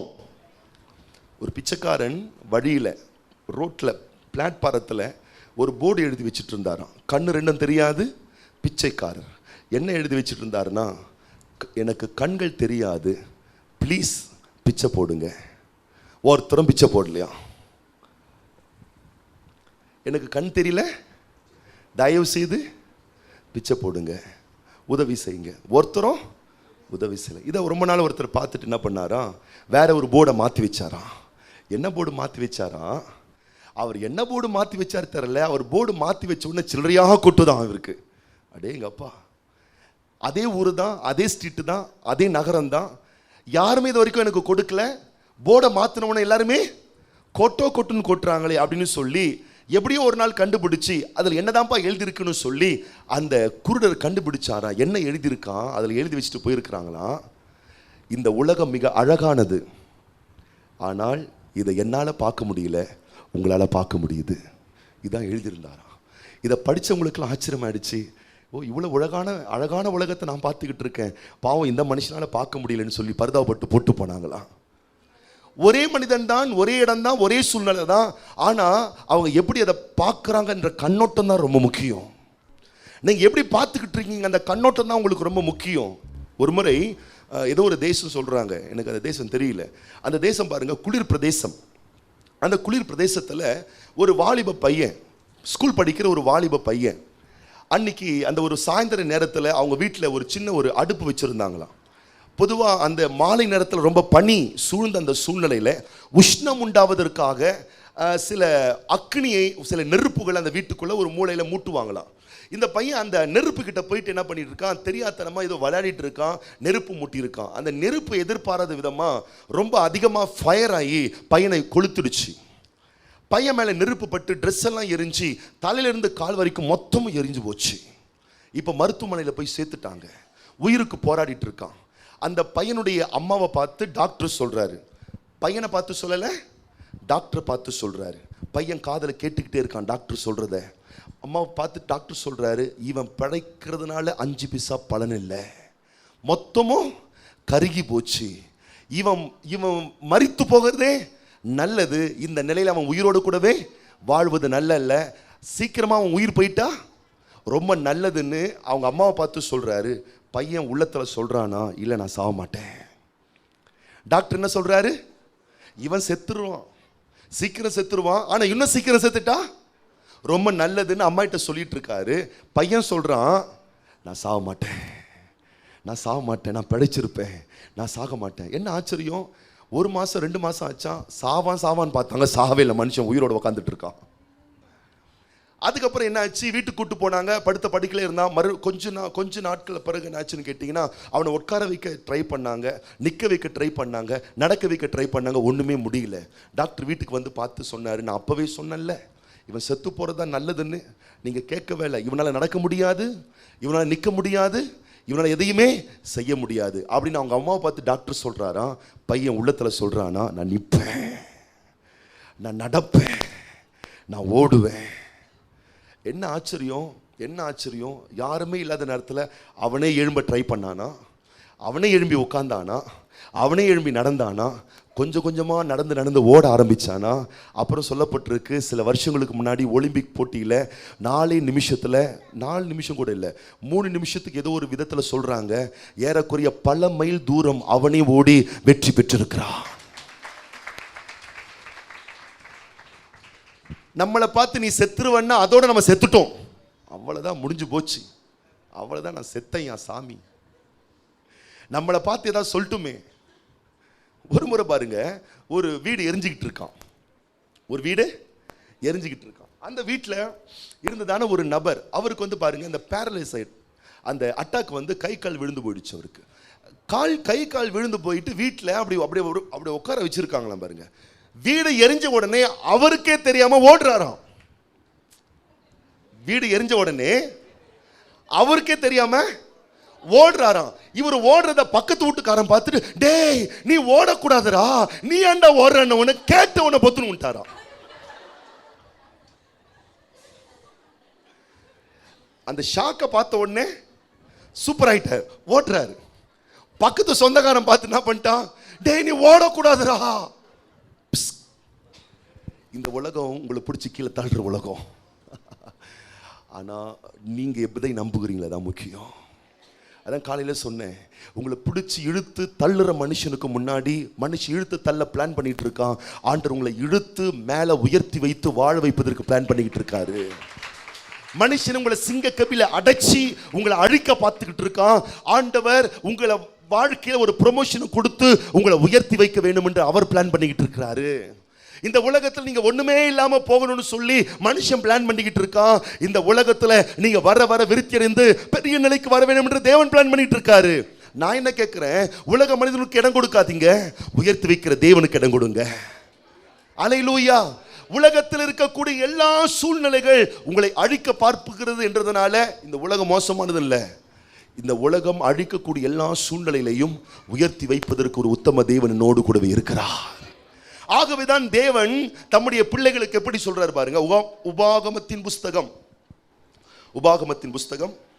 8ஆம் அதிகாரம் 7-10 வாசிங்க. தேவன் தம்முடைய பிள்ளைகளுக்கு எப்படிப்பட்ட ஒரு மகிமைகளை இந்த உலகத்திலே பூமியில வைத்திருக்கிறாராம். உன் தேவனாகிய கர்த்தர் உன்னை நல்ல தேசத்திலே பிரவேசிக்க பண்ணுகிறார். கர்த்தர் தம்முடைய பிள்ளைகளை கெட்ட மோசமான ஒரு உலகம் தேசம்னு சொல்லல, நல்ல தேசம். வாய் திறந்து சொல்லுங்க, நல்ல தேசம், நல்ல இடம், நல்ல ஒரு உலகம், நல்ல ஒரு நிலையில என்னை பிரவேசிக்க தேவன் பண்ணுகிறார். பள்ளத்தாக்குகளிலும் மலைகளிலும் இருந்து புறப்படுகிற ஆறுகளும் ஊற்றுகளும் ஏரிகளும் உள்ள தேசம். அது கோதுமையும் வார்கோதுமையும் திராட்சை செடிகளும் அத்தி மரங்களும் மாதுளஞ்செடிகளும் உள்ள தேசம். அது ஒலிவ மரங்களும் எண்ணெயும் தேனும் உள்ள தேசம். அது தாழ்ச்சி இல்லாமல் அப்பம் புசிக்கத்தக்கதும் ஒன்றும் உனக்கு குறைவுபடாததுமான தேசம். அது கல்லுகள் இரும்பாய் இருக்கிறதும் செம்பு வெட்டி எடுக்கத்தக்க மலைகள் உள்ளதுமான தேசம். ஆகையால் நீ புசித்து திருப்தி அடைந்து இருக்கையில் உன் தேவனாகிய கர்த்தர் உனக்கு கொடுத்த, தேவன் உங்களுக்கு கொடுத்த வீடு, தேவன் உங்களுக்கு கொடுத்ததான நல்ல குடும்பம், தேவன் உங்களுக்கு கொடுத்ததான வசதி வாய்ப்புகள், இதையெல்லாம் அவர் உங்களுக்கு கொடுக்கும் போது எல்லா நன்மைக்காக தேவனை ஸ்தோத்திரம் பண்ணுங்க. முறுமுறுத்துக்கிட்டு இருக்காதீங்க. என்னையா வாழ்க்கை, என்னையா குடும்பம், என்னையான்னு புலம்பிக்கிட்டு இருக்காதீங்க. பக்கத்தில் தொட்டு சொல்லுங்க, கர்த்தரை ஸ்தோத்திரம் பண்ணுங்க. நாம புலம்பிட்டு இருக்கிறதுனால தான் புலம்பலா இருக்கு வாழ்க்கை. எத்தனை பேருக்கு புரியுது? புலம்பலை நிறுத்து, சோத்திரம் பண்ண ஆரம்பிங்க. வாழ்க்கையே ரொம்ப மகிமையான ஒரு வாழ்க்கையாக மாறிவிடும். அப்போ இந்த உலக வாழ்க்கையில தேவன் எவ்வளவு சிறந்ததை தம்முடைய பிள்ளைகளுக்காக வச்சிருக்கிறாரு, எவ்வளவு மேன்மையை தேவன் வச்சிருக்கிறாரு.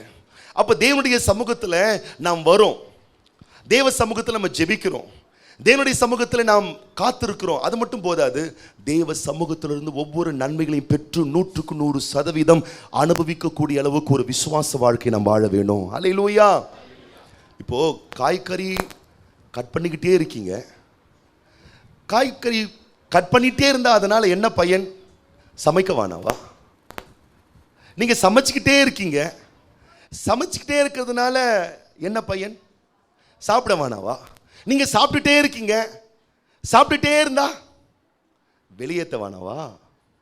நீங்க தோச்சுக்கிட்டே இருக்கீங்க, தோச்சுக்கிட்டே இருந்தா என்ன பையனு? காயப்போட வேணாவா?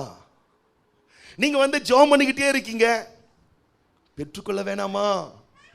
நீங்க வேலைக்கு போயிட்டே இருக்கீங்க, சம்பளம் வாங்க வேணாமா? நீங்க உழைச்சிக்கிட்டே இருக்கீங்க, அதன் பலனை பெற்று அனுபவிக்க வேண்டாமா? ஆகவேதான் எபிரேயரின் ஆக்கியோன் ரொம்ப அழகா எழுதுறாரு, நீங்க தேவனை நம்பினா ஜெபிச்சா மட்டும் போதாது, அவர் பலன் தராருன்னு விசுவாசிக்க வேணும், பலனை விசுவாசிக்க வேணும். எபிரேயர் 11:6 இப்படி சொல்லு பாருங்க. எபிரேயர் 11:6 வேகமா வாசிங்க பார்க்கலாம். விசுவாசம் இல்லாமல் தேவனுக்கு பிரியமாய் இருப்பது, தேவனுக்கு பிரியமாய் இருப்பது கூடாத காரியம்.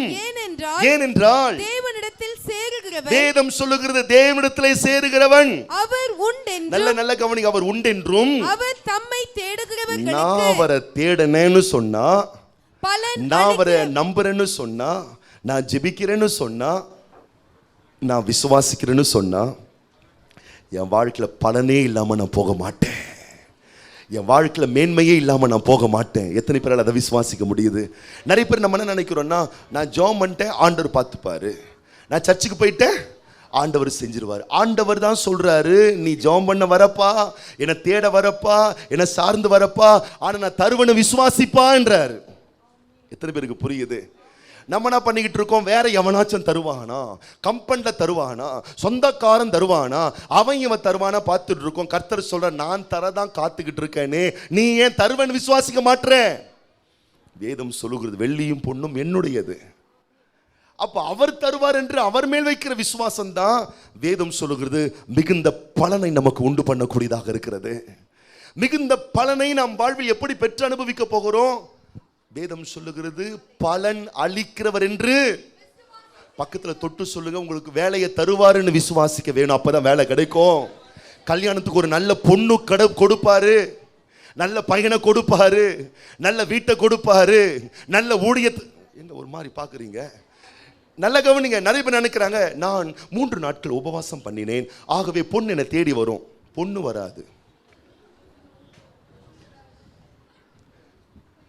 ஆண்டவர் தருவாருன்னு இதயத்துல சந்தேகம் இல்லாம விசுவாசத்தை வைக்க வேணும். பக்கத்துல தொட்டு சொல்லுங்க, தானா எதன் வராது, தானா வந்துச்சுன்னா சீக்கிரமா பறந்து போயிடும்.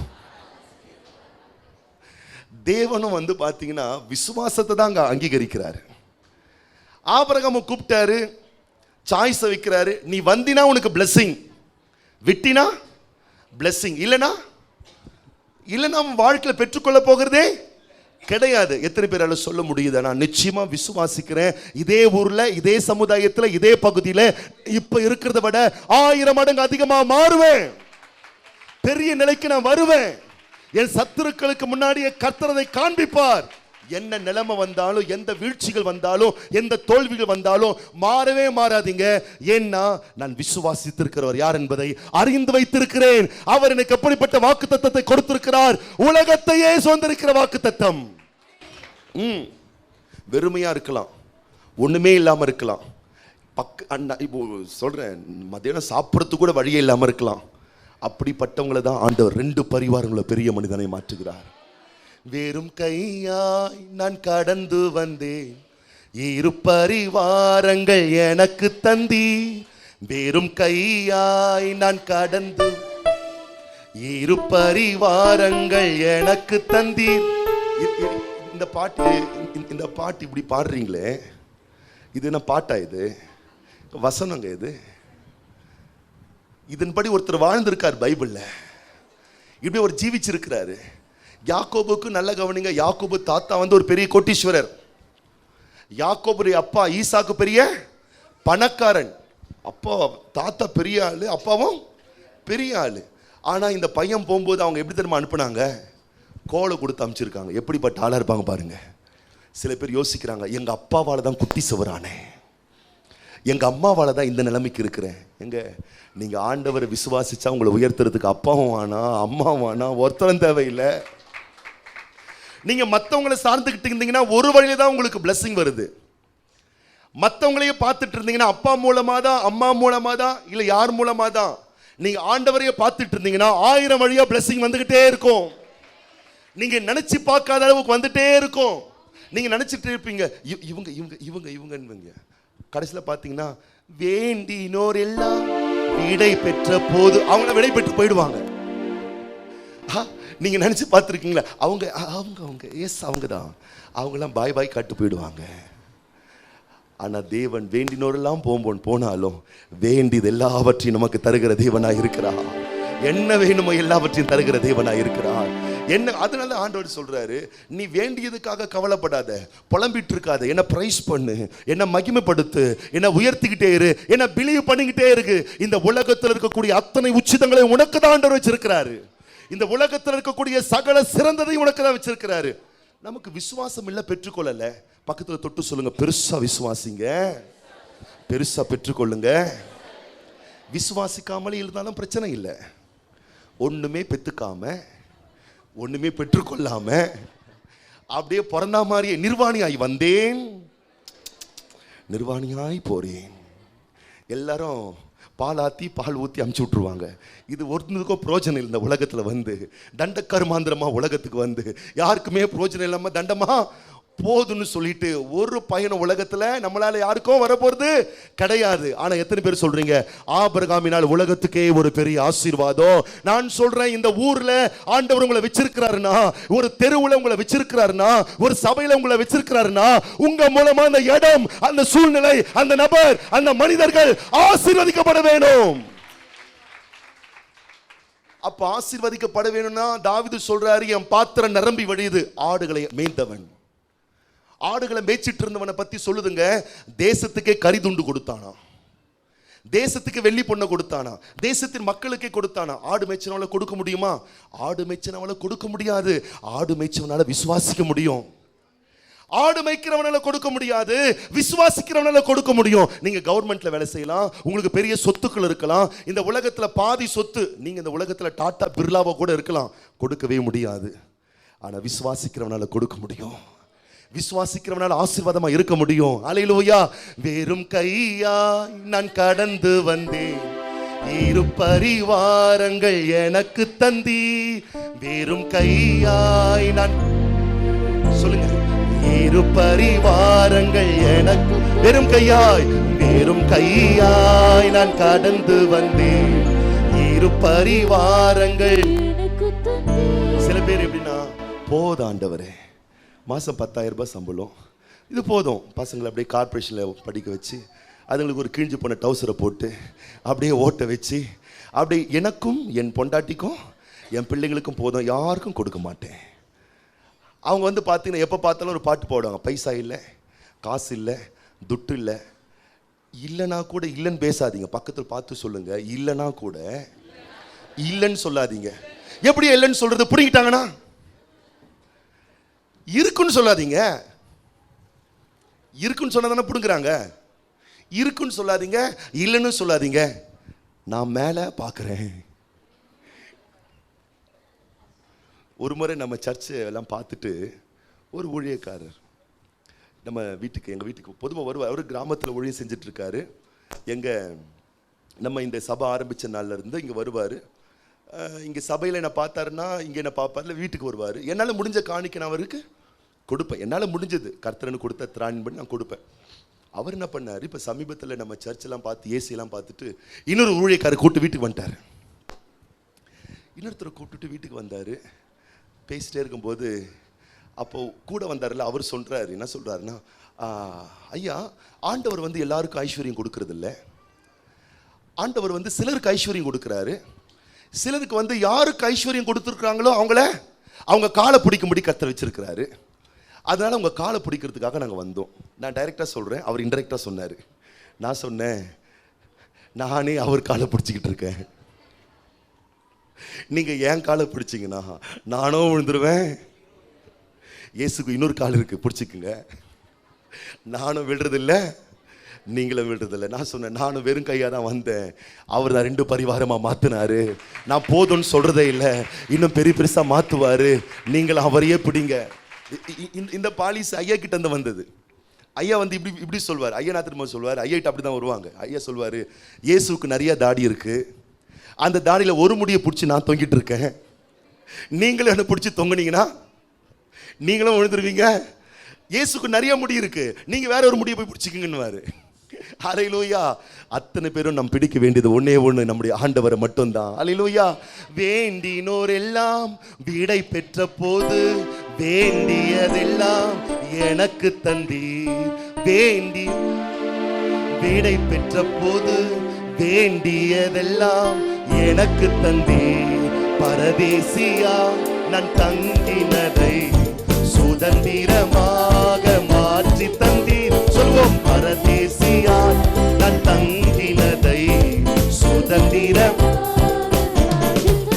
ஓம் ஹே எல்லோஹே, ஹே எல்லோஹே, எல்லோஹே உம்மை துதிப்பேன். ஹே எல்லோஹே, எல்லோஹே, எல்லோஹே உம்மை துதிப்பேன். உம்மை நம்பி வந்தேன் நான் வெட்கப்பட, உம்தய என்னை கைவிடல. உம்மை நம்பி வந்தேன் வெட்கப்பட.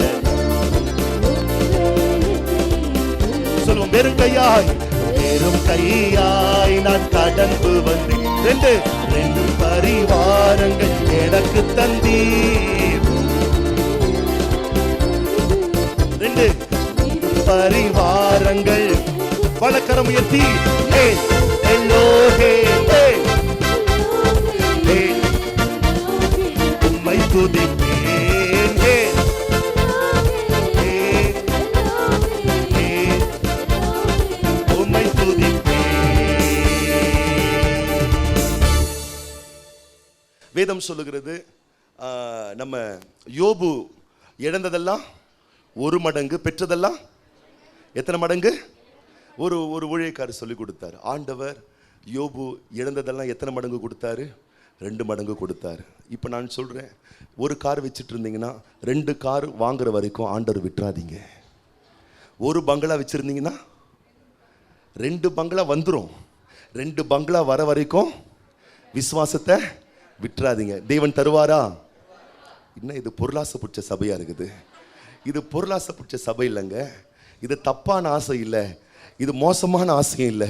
இது ஆண்டவருக்காக வாழ்ற நல்ல ஆசை. எத்தனை பேர் விசுவாசிக்க முடியுது? ஹல்லேலூயா. அவர் அப்படி செய்யலைன்னா நம்ம நம்ப வேண்டியதில்லை, விசுவாசிக்க வேண்டியதே இல்லை. அவர் சொல்லிட்டு போயிருக்கிறாரே. ஒருத்தர் சொன்னார் பாருங்க, ஆண்டவர் யோபுக்கு எல்லாமே 2 கொடுத்தாரு, மனைவியை தவிர. ஹல்லேலூயா. எந்த மனைவியா? மறுபடியும் ஸ்கிரீன்ல வருது. முன்னாடி ஒன்று சொல்லிட்டு போச்சு. என்னன்னு சொல்லிட்டு போச்சு?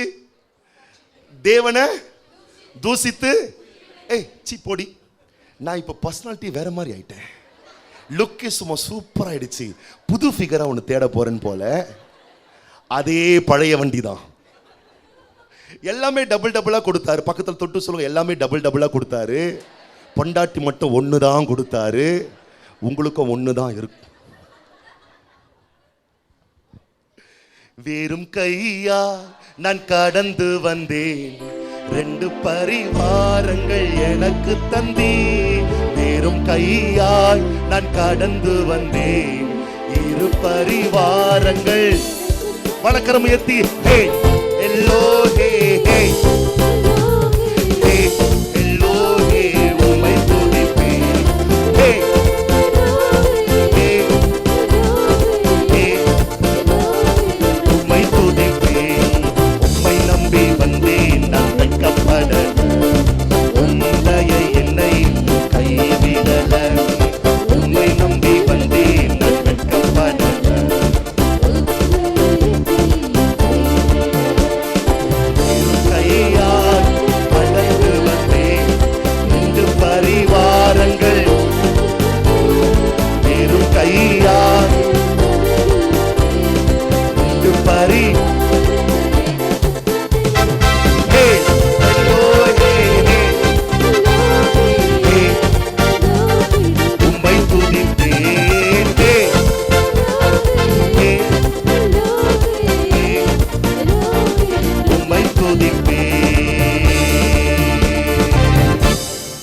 தேசத்தையும் இனத்தையும் அப்பா வீட்டையும் எல்லாத்தையும் விட்டுட்டு ஆண்டவர் பின்னாடியே வந்தான். நான் கேட்குறேன், ஆண்டவர் விட்டுட்டார் நினைக்கிறீங்களா?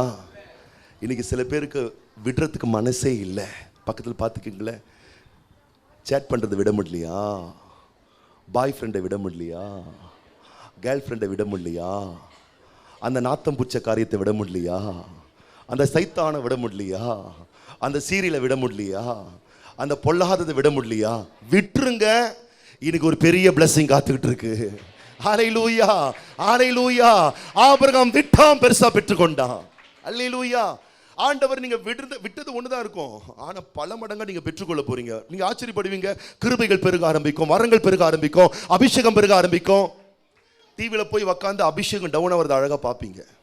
அல்லேலூயா. ஆண்டவர் சமூகத்தில் பிரைஸ் பண்ணி விட விட விட கிருபை பெருகிட்டே இருக்கிறத பார்க்க போறீங்க. அல்லேலூயா. தேவன் எப்படிப்பட்டவரா இருக்கிறாரு? வேண்டியதெல்லாம் நமக்கு தருகிறவராக இருக்கிறாரு. எத்தனை பேரால் இந்த காலையில் விசுவாசிக்க முடியுது? உலகத்தை சுதந்திரிக்கிற ஒரு பெரிய வாக்குத்தத்தம் எனக்கு கொடுக்கப்பட்டிருக்கிறது. உலகத்தை சுதந்திரிக்கிற ஒரு ஆசீர்வாதம் எனக்கு கொடுக்கப்பட்டிருக்கிறது. எல்லாவற்றையும் நான் சுதந்திரித்துக் கொள்ளக்கூடிய ஒரு சாக்கியம் பெற்றவனை நான் இருக்கிறேன். வேண்டினோர் எல்லாம் வீடை பெற்ற போது வேண்டி எனக்கு தந்தே. வேண்டினோர் எல்லாம் வேண்டியதெல்லாம் எனக்கு தந்தே. பரதேசியா நான் தங்கினதை சுதந்திரமாக, பரதேசியாய் நான் சுதந்திரம். ஹே ஹே லோகே லோகே உம்மை துதிப்பேன். ஹே ஹே உம்மை துதிப்பேன். உம்மை நம்பி வந்தேன், நான் வெட்கப்படல. உம்தய என்னை கைவிடல. உம்மை நம்பி வந்தேன், நான் வெட்கப்படல. கைவிடல. வெறும் கையா நான் கடந்து வந்தேன். இரு பரிவாரங்கள் எனக்கு தந்தீர். வெறும் கையா நான் கடந்து வந்தேன். இரு பரி எனக்கு தந்தீர். ஹே ஹே ஹெல்லோ ஹே ஹே உம்மை துதிப்பேன். ஹே ஹே ஹே உம்மை துதிப்பேன். காயப்பட்டு நின்றேன், கண்ணீரில் சென்றேன். கலங்கின எனக்காக இறங்கி வந்தேன். காயப்பட்டு நின்றேன், கலங்கின எனக்காக சேர்ந்து உடன்படிக்கை என்னோடு செய்து இழந்திட்ட யாவையும் திரும்ப தந்தீர். என்னோடு செய்து இழந்திட்ட யாவையும் திரும்ப தந்தீர். ஹே ஹெல்லோ ஹே ஹே ஹே ஹெல்லோ ஹே உம்மை துதிப்பேன். ஹே ஹே ஹெல்லோ ஹே ஹே ஹெல்லோ ஹே உம்மை துதிப்பேன். உம்மை நம்பி வந்தேன், நான் வெட்கப்படல. உம்தய என்னை கைவிடல. உம்மை நம்பி வந்தேன், நான் வெறும் கையாய் வெறும் கையாய் வெறும் கையாய் நான் கடந்து ரெண்டு பரிவாரங்கள். ஓ வெறும் கையாய் ரெண்டு பரிவாரங்கள். ஓ ஹே ஹெல்லோ ஹே ஹே ஹெல்லோ ஹே ஹே ஹெல்லோ ஹே உம்மை துதிப்பேன். ஹே ஹே ஹே ஹெல்லோ ஹே உம்மை துதிப்பேன்.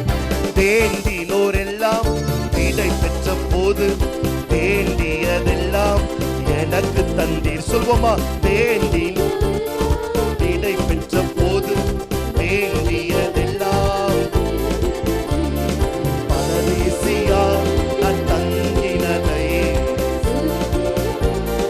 மாற்றி தந்தீர். பரதேசியா நான் தங்கினதை சுதந்திரமாக. ஹே ஹெல்லோ ஹே ஹே ஹெல்லோ ஹே ஹே ஹெல்லோ ஹே உம்மை துதிப்பேன்.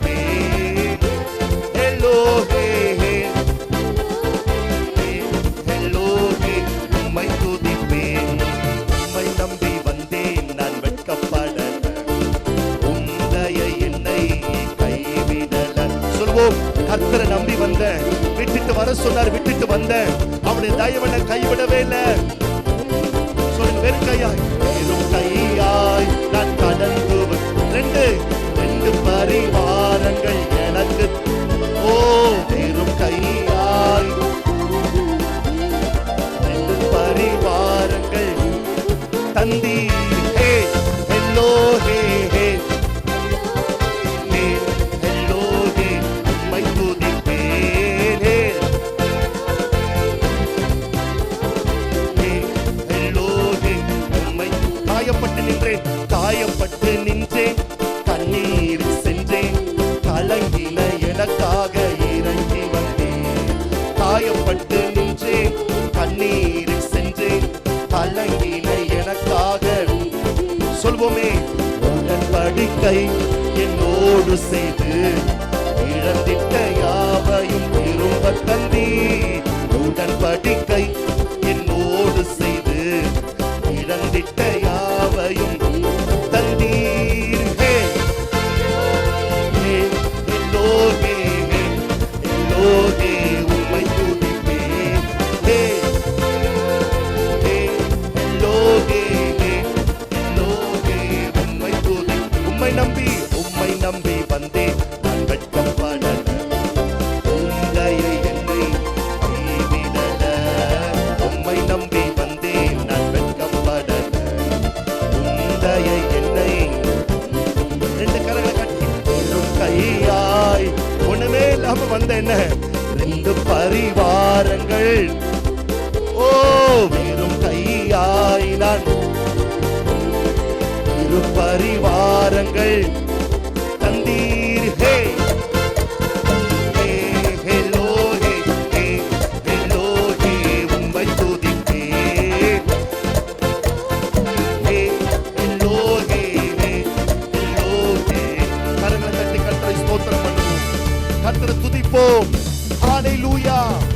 ஆமென் ஆமென் ஆமென் ஆமென் ஆமென் ஆமென். ஓ, மகிமை தேவனே, மகிமை டாடி, மகிமை ராஜா, மகிமை மகிமை மகிமை மகிமை. ஓ, நன்றி தகப்பனே. வெறும் கையாய் வந்தோம், ஒன்றுமில்லாமல் வந்தோம். இன்னைக்கு ஒரு மடங்கு கொடுத்திருக்கிறாரு. 2 மடங்கு வரும் வரைக்கும் விசுவாசிக்காம இருக்காதீங்க, விசுவாசிச்சுக்கிட்டே இருங்க. இந்த உலகத்துல 2 பரிவாரங்கள் நீங்கள் பெற்று அனுபவிக்காம இந்த உலகத்தை விட்டு போவது கிடையாது. இந்த உலகத்தையே சுதந்திரிக்கிற வாக்குத்தத்தம் நமக்கு கொடுக்கப்பட்டிருக்கிறது. நாம் அதை பெற்று அனுபவிக்காமல் இருப்போமேயானால் பெரிய பிளெஸிங்ஸ் நம்ம இழக்கிறோம் வாழ்க்கையில. சொல்லுங்க, நான் ஆசீர்வாதத்தை இழக்க மாட்டேன், நான் விட வேண்டியதை விட்டுருவேன், நான் பெற வேண்டிய ஆசீர்வாதத்தை நிச்சயமா பெறுவேன். என் தேவன் எனக்கு அதை தந்து என்னை கனப்படுத்தவர் வல்லவராயிருக்கிறார்.